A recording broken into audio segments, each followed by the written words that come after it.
سلام به یوتیوب چنل من، خوش اومدین. من ساحلم و امروز میخوایم راجع به 5 تا راهکاری که میتونه بهمون کمک کنه جنبه‌های مختلف زندگیمون رو بالانس کنیم و به تعادل برسونیم با هم صحبت کنیم. تا حالا شده به این فکر کنین که چند ساعت تو روز به زمان بیشتری احتیاج دارین یا در طول هفته به زمان بیشتر، به روز بیشتر احتیاج دارین که بخواین به کاراتون برسین؟ قاعدتا برای کسایی که مشغله زیادی دارن، شلوغن یا اینکه برنامه‌های زیادی میچینن توی روز، این اتفاق افتاده و به این قضیه فکر کردیم. زمان ما ارزشمندترین چیزیه که توی زندگی داریم. یه مثال میزنم، مثلا اگر بیان الان به ما بگن که امشب میتونیم پولدارترین و مشهورترین فرد جهان باشیم و فقط 24 ساعت وقت داریم که بتونیم ازش استفاده کنیم، بعد از اون میمیریم. یا اینکه به همون بگن همین روال عادی زندگیمون رو میتونیم ادامه بدیم و خودمون پلن زندگیمون رو بچینیم. بین این دوتا قاعدتا ما اونی رو انتخاب میکنیم که میتونیم زنده باشیم، چون در صورتی که ما نباشیم هر ثروت و شهرت و موفقیتی هم که داشته باشیم یا هر نوع ارتباطی اصلا دیگه تفاوتی نمیکنه. و قاعدتا الان همه مورد دوم رو انتخاب میکنن، مگر اینکه حالا الان کسی تو شرایط روحی خوبی نباشه داره این ویدیو رو میبینه، که اون داستانش جداست. زندگی ما 4 تا بخش اصلی داره که اگر ما بتونیم یه بالانسی بین این 4 تا بخش اصلی ایجاد کنیم، هم میتونیم درصد رضایتمون از زندگی بالاتر ببریم، هم میتونیم از لحاظ شغلی، از لحاظ توسعه فردی، ارتباطی، جسمی، روحی پیشرفت بهتری بکنیم و رو به جلو باشیم و بتونیم خودمون رو رشد بدیم.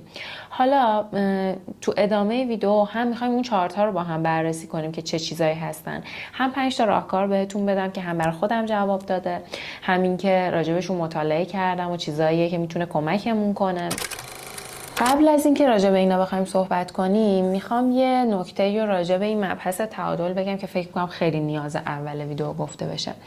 اونم اینه که کسایی که میبینین الان توی زندگیشون یه تعادلی دارن یا اینکه دارن تلاش میکنن اون تعادل رو به دست بیارن، قطعاً و حتماً توی یک بره، حداقل یک بره یا چند بره از زندگیشون یه بی‌تعادلی زیادی رو تجربه کردن و مجبور شدن برای رسیدن به یه سری اهدافشون اون تعادله رو رعایت نکنن. مثلا اون کسی که الان داره، اون بچه‌ای که داره برای کنکور درس میخونه و بعد روزانه تمام تایمش رو به تست زدن و درس خوندن اختصاص بده، قاعدتا نمیتونه به اندازه کسی که دانشجوه و وقت آزاد بیشتری داره، چه تفریح کنه چه بخواد ورزش کنه، به مسائل دیگهش بپردازه و خب این خیلی طبیعیه. یا کسی که مثلا مهاجرت کرده و خب الان توی مهاجرتش ممکنه از لحاظ روحی انقدر درگیر باشه که بخواد هدف اصلیش رو این بذاره که حالا جدا از کارش بتونه ارتباطات جدید برای خودش درست کنه، چون مثلا ممکنه هومسیک شده باشه یا اینکه از لحاظ روانی که از خانواده، از دوستاش جدا شده بهش فشار اومده باشه و مثلا نتونه اون اندازه‌ای که باید رو توسعه فردیش کار کنه. یا اینکه کسی که میخواد مهاجرت کنه و باید الان 6 ماه امتحان آیلتس بده، روزی 5 ساعت مثلا میره رسپینا زبان میخونه، 3 ساعت میاد خونه میخونه، ممکنه کار بکنه، شاغل باشه و اون شخص ممکنه که نتونه واقعا تفریح زیادی داشته باشه یا نتونه روی شغلش خیلی متمرکز باشه. اینا یه چیزاییه که واقعا طبیعیه. من خودم الان توی این دوره از زندگیم وقتی مسافرتم میرم در واقع دارم کار میکنم و خب توی این دوره هدفمو گذاشتم رو چیزی که برام مهمه و اینو پذیرفتم که اوکی، حتی موقع تفریح هم ممکنه من یه سری کارا نیاز باشه انجام بدم. پس اگر که الان توی دوره از زندگی هستین که خیلی توی فشارین، یه هدف مشخص دارین و نمیتونین تعادل رو رعایت کنین، اصلا خودتون رو سرزنش نکنین و بدونین که این اتفاق واسه همه ما در طی مسیر زندگیمون نه یک بار، بارها ممکنه بیفته، ولی عیبی نداره، اون دوره میگذره و ما دوباره میتونیم روتینی که خودمون میخوایم رو داشته باشیم. اما اگر که توی روتین عادی زندگی هستین و ممکنه که احساس کنین از یه طرف به اصطلاح دارین بیشتر میافتین، مثلا خیلی بیشتر دارین زمان میذارین روی تفریحتون یا خیلی بیشتر زمان میذارین روی کارتون، روابطتون رو دارین از دست میدین یا اینطور چیزا، احساس میکنین به بالانس احتیاج دارین، این ویدیو خیلی میتونه کمکتون بکنه. 4 تا بخشی که من میگم خوبه که آدم توش بالانس داشته باشه و به خود من خیلی کمک کرده، اولی شغل، کار، تحصیل. دومیش مربوط به روابط خانوادگی، دوستا، همسر، پارتنر. سومیش توجه به سلامت و جسممونه و چهارمیش تفریحاتمونه. این 4 تا بخش رو دونه دونه حالا بیایم با هم بررسی کنیم، بعد من اون 5 تا راهکار رو بهتون بگم. بخش شغل، کار یا تحصیل که بخش خیلی مهم و پررنگی تو زندگی همه ما هست و امکان داره که 10 تا 12 ساعت از روز ما رو به خودش اختصاص بده، باید در نظر داشته باشیم که مثلا ما میگیم 9 to 5 داریم کار میکنیم، ولی واقعیت اینه که اون 8 ساعت فقط همون 8 ساعت نیست. ما 1 ساعت معمولاً برای رفتن زمان میخوایم، حالا الان با ترافیک هایی که داریم حتی شاید بیشتر بشه. 1 ساعت برای برگشت زمان میخوایم، نیم ساعت قبل اینکه راه بیفتیم برای آماده شدنمون زمان میخوایم و وقتی داریم برمیگردیم دوباره نیم ساعت لباس در آوردن، مرتب کردن، ممکنه بخوایم یه دوشی بگیریم و همه اینها جزو اون تایمی محسوب میشن که ما داریم کار میکنیم. شما این زمان رو توی مسیر داریم میذاریم که به اون کار برسیم. ممکنه که تایم پرت هم حساب بشن، ولی وقتی که میخوایم توی برنامه ریزیمون توی ذهنمون بررسی کنیم نباید بگیم که خب من فقط دارم 8 ساعت کار میکنم، بقیه تایممو چیکار میکنم. واقعیت اینه که ما داریم مثلا 10 ساعت 12 ساعت یا مثلا منی که فریلنسرم روزی 12 ساعت 13 ساعت دارم براش تایم میذارم. اینو باید در نظر بگیریم، یعنی واقع بینانه اون زمان رو در نظر بگیریم، با قبلش، با بعدش، با حاضر شدنش، تمام چیزهایی که اون نیاز داره. یک بخشش اینه و یک بخش دیگه اینه که ما یک زمانی رو احتیاج داریم که اگر میخوایم توی کارمون رشد کنیم، خودمون رو ارتقا بدیم یا مثلا یه پروموشنی رو بگیریم، نیاز داریم یه تایمی بذاریم، یک دوره شرکت کنیم. ممکنه که به صورت خودآموز بخوایم تو یوتیوب یه سری ویدیو ببینیم یا یه سری تحقیق بررسی نیاز داشته باشیم. حتی امکان داره نیاز به ارتباطات جدید داشته باشیم واسه اینکه بخوایم یه آفری رو بگیریم، یه ارتقای شغلی بدیم، که همه اینا جزو تایمیه که ما داریم برای شغلمون میذاریم یا برای تحصیل کردنمون میذاریم. همه این ارتباطات، حالا باز شغل شاید یه مقدار جدی‌تر باشه، دارم فوکس هستیمو میذارم رو اون و باید اینو تمام جوانبش رو در نظر بگیریم توی زمان بندیامون و بدونیم که این همه این بخشا رو در بر میگیره. دومی بخش ارتباطات ماه که ارتباط با خانواده، ارتباط با دوستامون، پارتنر یا همسرمون که بخش بسیار بسیار مهمیه و خیلی باید بهش دقت کنیم. حتما باید با توجه به اون صمیمیتی که داریم و ارتباطی که داریم یه تایمی طی روز، هفته یا ماه بهش اختصاص بدیم که بخوایم باهاشون زمان بگذرونیم. و یه نکته خیلی مثبتی که توی این بخش وجود داره اینه که کیفیت خیلی مهمتر از کمیته. خیلی این قضیه به ما کمک میکنه و میتونیم این زمانه رو توی این بخش راحت تر مدیریت کنیم. و یه بخش دیگه هم داره، یعنی ما یک بخش رو میذاریم برای زمانی که با عزیزانمون میخوایم بگذرونیم، یک بخشی دیگه وجود داره اینجا برای آموزش توی روابطه. ما شاید فکر کنیم که خیلی چیزا رو بلدیم، شاید فکر کنیم خب ارتباط با خانواده، اینکه اگر مشکلی پیش بیاد، اختلاف نظری پیش بیاد یا با پارتنرمون یه مشکلی داشته باشیم، کانفلیکتی داشته باشیم، میدونیم چجوری حلش کنیم. ولی واقعیت اینه که ما اکثرمون، میتونم بگم هممون یا واقعا اکثرمون، از ابتدا این رو بلد نیستیم که چطوری بتونیم ارتباطات سالم، غیر سمی و مؤثر داشته باشیم و ما باید یک تایمی رو به خودمون اختصاص بدیم، پادکست گوش بدیم، کتاب بخونیم، تراپیست بریم تا بتونیم خودمون رو رشد بدیم، هم خودمون فرد سمی برای بقیه نباشیم، بتونیم آدم امنی برای عزیزانمون باشیم و همین که بتونیم یه دایره امن ارتباطی برای خودمون درست کنیم که افراد سمی داخلش نباشن، افراد امن توش باشن، بتونیم مشکلاتمون رو راحت توش بیان کنیم. این رو یاد بگیریم که اگر با نزدیکانمون مشکلی داریم راحت راجبش حرف بزنیم بدون اینکه بحثی پیش بیاد، جدلی پیش بیاد و از اون نقطه امن بخوایم خارج بشیم. اینا واقعا نیاز به یادگیری دارن. یعنی ما باید سواد عاطفیمون، سواد ارتباطیمون رو ببریم بالا. پس باید یک تایمی هم به این اختصاص بدیم، بیاریم توی برنامه روزمره، هفتگی و ماهانمون. چرا انقدر تاکید دارم که این مسئله خیلی مهمه؟ برای اینه که ما اگر توی هر زمینه‌ای مشکل پیدا کنیم، چه از جهت مالی، کاری، تحصیلی، حتی جسمی، روحی، کسایی میتونن راحت تر از یه بحران بیان بیرون که یک دایره حمایتی از افراد صمیمی، عاشق و دوستای خوب داشته باشن. وقتی ما یه دایره حمایتی خوب داریم، این ثابت شده است، یعنی یک چیزیه که طی تحقیق علمی بررسی کردن و ثابت شده که چه کسانی راحت تر میتونن از بحران ها، ورشکستگی، از مشکلات مالی، جسمی راحت تر بیرون بیان. وقتی میخورن زمین راحت تر بلند شن.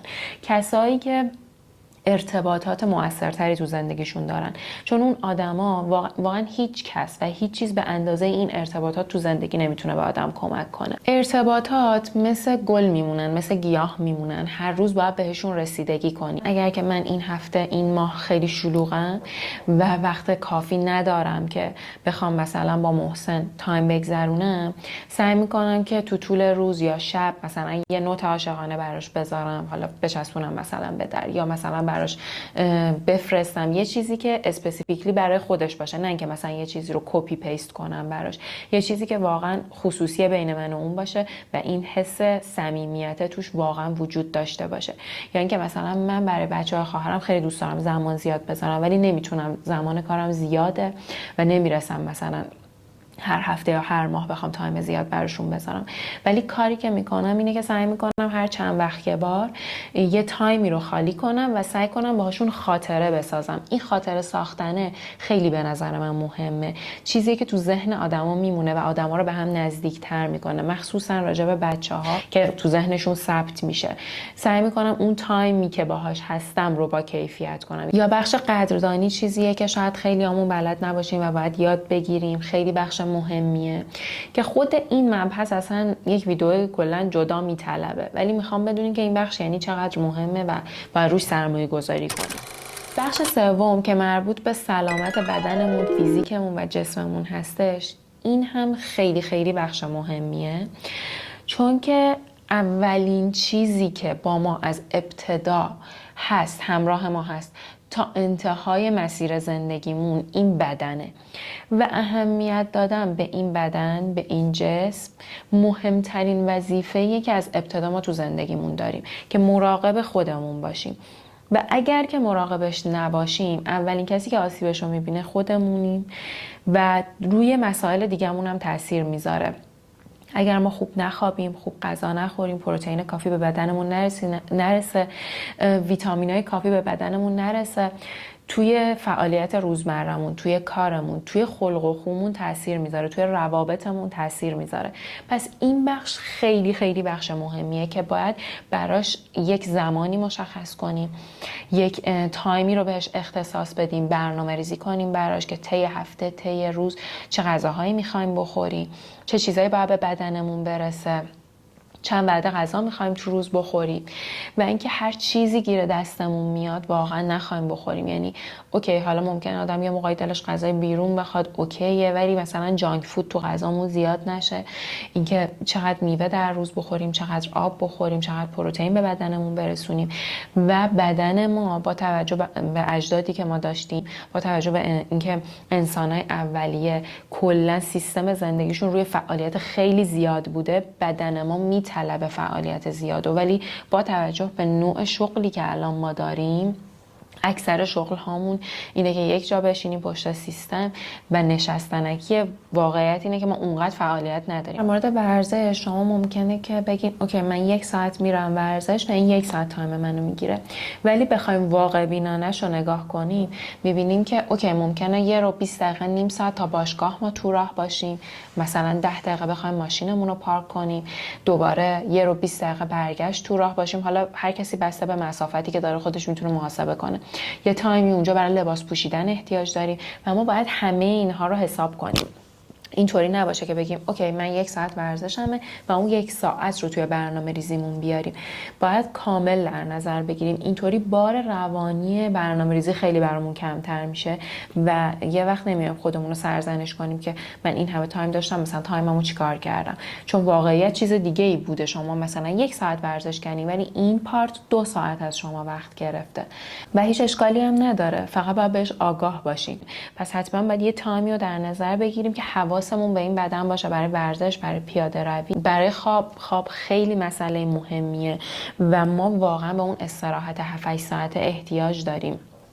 من به این معتقد نیستم که حالا بگم حتما ساعت مثلا 10 و 11 بخوابیم و 6 و 7 صبح بیدار شیم، چون که یه سری افراد واقعا بچه شبن، یه سری افراد بچه روزن و این ثابت شده که اگر بچه‌های شب بخوان اصرار به این بورزن که مورنینگ پرسن بشن و مثلا ساعت 10 و 11 بخوابن و 6 و 7 صبح بیدار بشن، دو تا چیز اصلی رو از دست میدن. یکی بحث خلاقیت و ایدهشون رو از دست میدن، چون که اکثرا توی شب ایده پردازی خیلی خوبی میتونن بکنن و ذهنشون آماده است. و دومی که کیفیت خوابشون میاد پایین. کسی که مورنینگ پرسنه براش اوکیه که 10 و 11 شب بره بخوابه و خواب با کیفیتی داشته باشه تا ساعت 6 و 7 صبح. ولی مثلا منی که بچه شبم اگر ساعت 10 و 11 بخوابم اصلا خواب با کیفیتی نخواهم داشت، به علاوه که اون پارت خلاقیت و ایده پردازیم رو هم از دست میدم. پس منظور من از خواب خوب اینه که یک برنامه و یک دیسیپلینی برای خودمون داشته باشیم. مثلا من به طور معمول ساعت 2-3 شب میخوابم و 10-10:30 صبح بیدار میشم.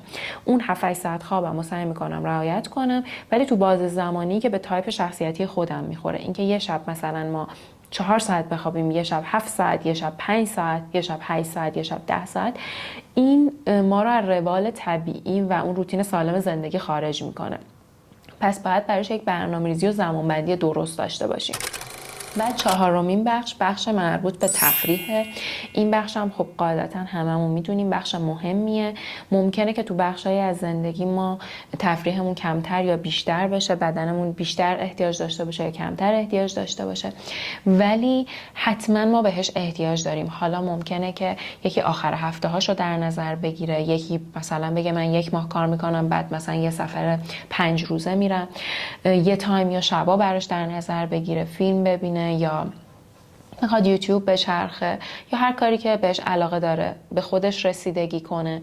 اینا همه چیزاییه که میتونه حکم تفریح رو برای هر آدمی داشته باشه. تفریحات آدم ممکنه با هم متفاوت باشه، ولی همون جوری که ما به خواب احتیاج داریم برای ریکاوری بدنمون، ریکاوری ذهنمون، به تفریح هم احتیاج داریم برای ریکاوری کردن مغزمون، روحمون و روانمون. این بخش هم خیلی بخش مهمیه که البته ممکنه توی ارتباطاتی که داریم با خانواده، با پارتنر، با دوستان، اون بخش تفریح هم خب پررنگ‌تر بشه و یه جورایی این دوتا به هم مربوط بشه. ولی میخوام بگم که برای این هم ما باید یک زمانی رو حتما در نظر بگیریم در طی روز یا هفته یا ماه و سالمون. حالا بریم سراغ اون 5 تا راهکاری که به خود من خیلی کمک کرده بتونم اون 4 تا بخش رو به یه بالانس و تعادلی برسونم. اولین راهکار تعیین اولویت هاست. این بخش خیلی مهمه. ما خودمون باید اول اولویت های زندگیمون رو در بیاریم، اولویت های سال، ماه، هفته و روزمون رو در بیاریم، ببینیم روی چه چیزهای بیشتر میخوایم زمان بذاریم و طبق اون برنامه ریزی کنیم. ممکنه که برای یک نفر الان اولویتش کارش باشه، یک نفر ارتباطش باشه، با یک شخصی وارد رابطه شده، میخواد زمان بذاره بشناستش، میخواد به عنوان مثلا پارتنرش انتخاب کنه، به عنوان همسرش انتخاب کنه، باید زمان بیشتری روش بذاره. ممکنه که بخواد تو کارش کمتر انرژی بذاره. اینا چیزای طبیعیه. ما باید اولویت هامون رو توی زندگی مشخص کنیم. حالا من بخوام راحت ترش کنم، مثلا یه مثال میزنم براتون. ممکنه که من 1 ماه، 2 هفته، 1 هفته یه پروژه کاری داشته باشم که باید زمان بیشتری براش بذارم و خب نیاز دارم که مثلا کمتر تفریح کنم یا ارتباطاتمو منیج کنم، کمتر میتونم ممکنه با دوستان برم بیرون یا برای محسن زمان بذارم. میام براشون توضیح میدم که من این تایم به زمان بیشتری برای کارم احتیاج دارم، این پروژه رو دارم، بعدش که انجام بشه بیشتر زمان میذارم. یا سعی میکنم با همون بخش کیفیتی که بهتون گفتم مثلا ارتباطاتمو کاور کنم، یا اینکه برای بخش غذاییم که تو طول هفته میدونم باید یه سری چیزا رو رعایت کنم، یه برنامه‌ریزی بهتری میکنم، غذاهای راحت تری انتخاب میکنم که تو طول هفته بخوام درست کنم یا بخورم، یا ممکنه نیاز باشه که از بیرون غذا بگیرم، یا اینکه نیاز باشه من 1 روز تو هفته بهش اختصاص بدم چند تا غذا درست کنم. حالا من معمولا با تایپ شخصیتی که خودم دارم و دوست دارم غذای تازه بخورم، موقع‌هایی که اینجوری میشه سعی میکنم برنامه هفتگی که میذارم برای غذام، غذاهای خیلی خیلی راحت تری باشه و غذایی باشه که زمان کمتری از من میگیره. مثلا من برام مهمه که یک روز در میون ورزشمو برم، میام اونو بیس میذارم، بقیه برنامه‌هامو طبق اون میچینم. استفن کاون یه جمله خیلی قشنگی داره راجع به این قضیه. میگه که کلید موفقیت توی این نیست که کارهای برنامه‌ریزی شدهمون رو اولویت بندی کنیم، بلکه توی اینه که اولویت هامون رو بتونیم توی برنامه‌مون بگنجونیم. خاطر همین دونستن اولویت ها و نوشتنشون خیلی بهمون کمک میکنه. بخش دوم برنامه‌ریزی و نوشتن تسک هامونه. وقتی که ما اولویت هامون مشخص میشه، طبق اون اولویت ها میایم برنامه‌ریزی میکنیم. مثلا من میدونم که من یک شنبه، سه شنبه و پنج شنبه میخوام برم ورزش، دو شنبه تراپیمه و اینا رو میام اول از همه مینویسم. میدونم که مثلا شنبه و دوشنبه هم باید پست بذارم. پس اونهایی که تو اولویتمه میام این گوشه مینویسم که چه چیزهایی توی این هفته برای من اولویت داره. اونا رو اول توی برنامه هفتگی مشخص میکنم، بقیه برنامه هفته‌مو طبق این مشخص میکنم. و مثلا من میدونم این هفته شلوغم، میام اینجا یه چارت برای خودم درست میکنم، برنامه غذاییمو توش مینویسم. مثلا اینجا نوشتم غذای هفته پیراشکی گوشت، میگو، سالاد سزار، استیک، ماهی.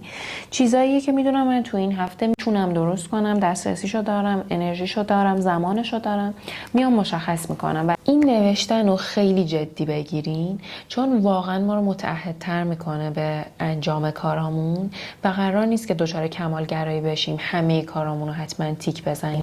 اگر همشون تیک نخوردن هیچ عیبی نداره، ولی واقعیت اینه که این نوشتن ما رو خیلی متعهدتر میکنه به انجامش. یه پژوهشی توی یکی از دانشگاه کالیفرنیا انجام شد، اگه اشتباه نکنم دانشگاه دومینیکان بود، داشتم میخوندم. توی این پژوهش اومدن بررسی کردن کسایی که برنامه‌هاشون و اهدافشون رو مینویسن 42% بیشتر از کسایی که برنامه‌شون فقط توی ذهنشونه، اهدافشون فقط توی ذهنشونه، اونا رو انجام میدن. و خب این یک فکته. واقعا وقتی که ما مینویسیم به اون نوشته ها متعهدتر میشیم، انگار یه قولی به خودمون میدیم و وقتی که اونا رو انجام میدیم، حتی مثلا 2 تا از اونا وقتی تیک میخوره و ما میبینیم متعهد بودیم به حرف خودمون، باعث میشه که عزت نفس ما بیشتر بشه، باعث میشه که ما برای کلام خودمون ارزش قائل بشیم و این خیلی تاثیر مثبتی توی روند رشد ما، توی عزت نفس ما، توی اعتماد به نفس ما داره. سومین راهکار استفاده از تکنیک مدیریت زمانه. 2 دقیقه و 90 دقیقه‌ایه. احتمالاً تکنیک 2 دقیقه‌ای رو شنیدین. کارایی که کمتر از 2 دقیقه زمان میبره همون لحظه باید انجامش بدیم.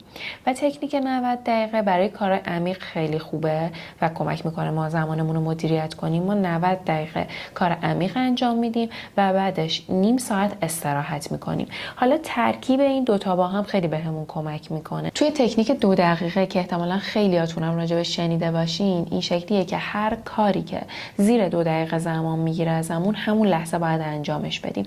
و خب این خیلی کمک میکنه به کم شدن بار ذهنی ما. کارهای کوچیک مثل جواب دادن پیام، ایمیل، مرتب کردن میز که خیلی زمان کمی میبرن ولی بار روانی برای ما ایجاد میکنن، وقتی همون لحظه انجام میشن انگار این بار روانی از رو ذهن ما برداشته میشه و ما خیلی متمرکزتر و بهتر به کارهای دیگه‌مون میرسیم. و تکنیک 90 دقیقه، بعد از 90 دقیقه کار عمیق که انجام میدیم، نیم ساعت استراحت میکنیم. حالا ما وقتی که این تکنیک 2 دقیقه و 90 دقیقه رو ترکیب میکنیم، خیلی بهمون کمک میکنه.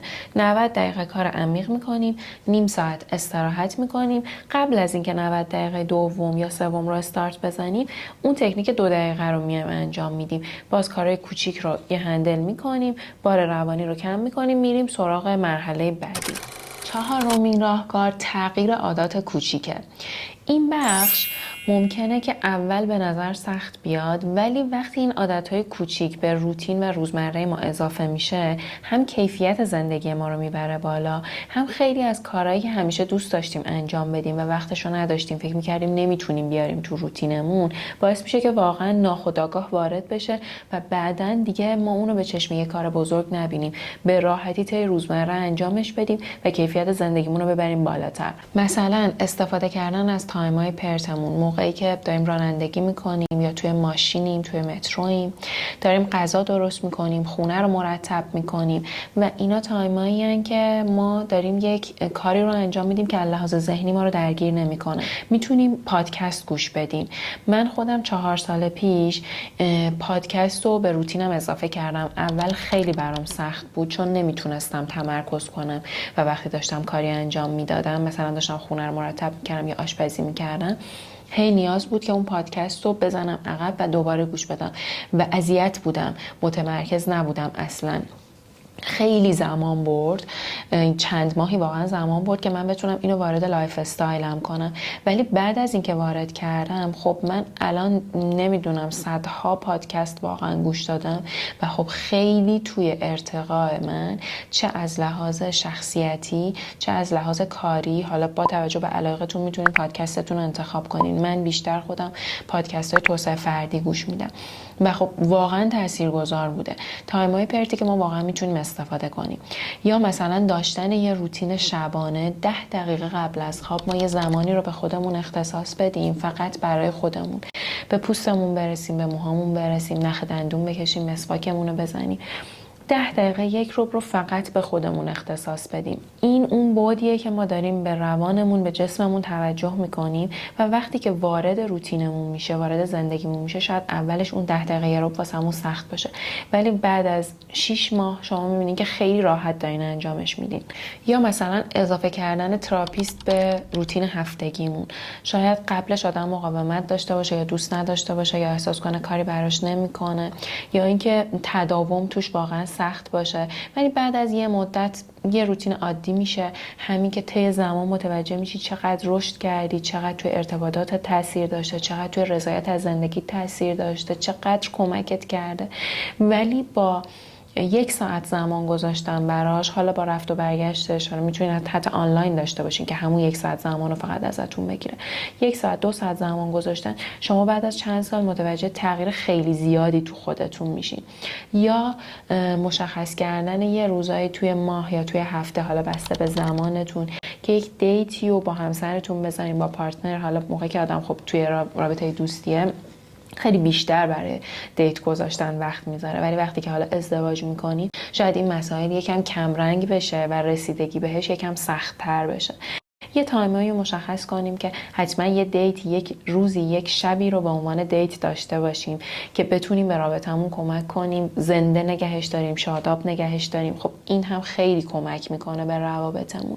یا پیام‌های قدردانی و محبت آمیز به دوستامون، خانوادهمون، پدر مادرمون، خواهرمون، برادرمون که خیلی میتونه کمک کنه. شما ممکنه یه موقعی وسط کارتون یهو دلتون قنج بره یه جایی واسه پدرتون، مادرتون، خواهرتون، همون لحظه اون اصلا تایمی از شما نمیگیره. گوشی رو بردارین، یه تکست بهش بدین یا زنگ بزنین اگر راحت ترین، خیلی کوتاه اون حس واقعیتون رو بگین. این همون کیفیتیه که من دارم ازش صحبت میکنم که شما با اضافه کردن این عادتهای کوچیک، وقتی هی کوچولو کوچولو اضافهش میکنین، ببینین چقدر توی طولانی مدت توی روابطتون، توی زندگیتون، توی شغلتون، توی رشد شخصیتون چقدر تاثیر داشته.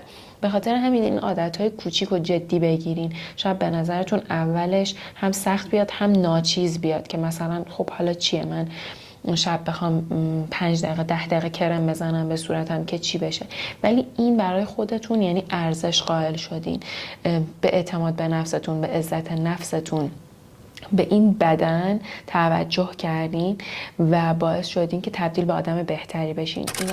و 5مین راهکار جلوگیری از حواس پرتی و تنبلیه. این مسئله خیلی مهمه و یه چیز کاملا طبیعیه.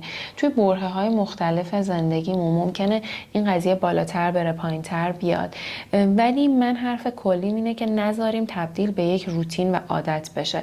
امکان داره یه موقع‌های هممون مشغلمون زیاد بشه و دچار حواس پرتی بشیم یا دوست نداشته باشیم زیاد کار کنیم، ولی باید بتونیم اینو مدیریتش کنیم. مثلا اون تکنیک 2 دقیقه‌ای که گفتم خیلی میتونه کمک کنه. هدف گذاری خیلی میتونه کمک کنه. اینکه ما هر چند وقت یه بار یک هدفی چه کوچیک چه بزرگ بر خودمون تعیین کنیم و نهایت تلاشمون رو بکنیم بهش متعهد باشیم. کتاب قورباغه رو قورت بده رو احتمالاً همتون خوندین یا راجبش شنیدین. این تکنیک خیلی میتونه کمکتون بکنه که اول روز اون کار سختی که دارین رو انجام بدین، از لحاظ ذهنی آروم میشین، انگیزه بیشتر میگیرین برای انجام کارهای بعدی. سعی کنین تایم زیادی رو توی سوشال مدیا نگذرونین، مدیریت کنین زمانی که دارین توی اینستاگرام اسکرول میکنین و میچرخین. ساختن یک لایف استایل مختص خودتون خیلی کمک میکنه که شما به یک روتینی عادت کنین و بدونین که این کارها رو باید در طول روز یا در طول هفته انجام بدین، چون وقتی که یه چیزی تبدیل به عادت میشه دیگه ناخودآگاه شما انجامش میدین و خب چه بهتر که عادتهای خوب و وارد روتینتون بکنین. خود ساختن لایف استایل و روتین خیلی خیلی شما رو از اون تنبلی و از اون در واقع فرار کردن از زیر کارا میتونه دور کنه. و یه کار دیگه هم که بهتون کمک میکنه، اگر که احساس میکنین اهمال کاری دارین یا اینکه احساس میکنین دارین تنبلی میکنین توی یه سری چیزا، زمان رو کش میدین، زمان مشخص کنین برای هر تسک. یه مدت، نمیخوام به صورت وسواسگونه بهتون بگم چون که اون هم اذیت میکنه، ولی واسه اینکه بتونین یه نظمی به ذهنتون بدین میتونین یه سری زمانهای رو مشخص کنین که از این ساعت تا این ساعت برای این کار نیاز دارم، 50 دقیقه، 1 ساعت، 2 ساعت برای این کار احتیاج دارم و سعی کنین تو همون بازه زمانی انجامش بدین که تایم‌های پرتتون رو در بیارین.